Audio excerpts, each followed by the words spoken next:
lang mga mi kapag nawawala ng or nagba-brown out dito sa amin. So ang ginagamit ko is etong power station. So napakamura niya lang guys and napaka useful niya talaga sa akin kasi pag nagba-brown out siya at may trabaho ako. So yung wifi namin, so sinasaksak ko lang siya dito sa power station.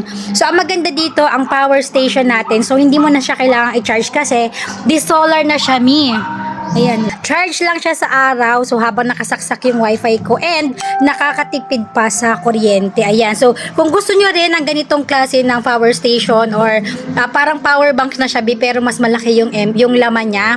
So if gusto nyo rin, so ilalagay ko ang link kung saan ko siya binili. Ayan. So comment kayo kung meron rin kayong kanya at kung ano yung experience nyo dito sa power station na to. So, ganito lang yan. Every morning, so sinasaksak ko dito etong solar niya. Tapos, tinatanggal ko yung saksak dito sa outlet and then nililipat ko siya dito sa portable power station ko. Ayan. So, maraming pwedeng isaksak dito. Pwedeng USB, pwede rin electric fan. Ayan. Basta kaya niya, mi. Ayan. So, basahin niyo na lang. Meron naman yung information kapag binili nyo. O, diba? Napaka-tipid niya. So, makakales kayo ng kuryente kapag ito ang gamit nyo. So, pwede rin kayong mag-charge dito ng ilaw if meron kayo.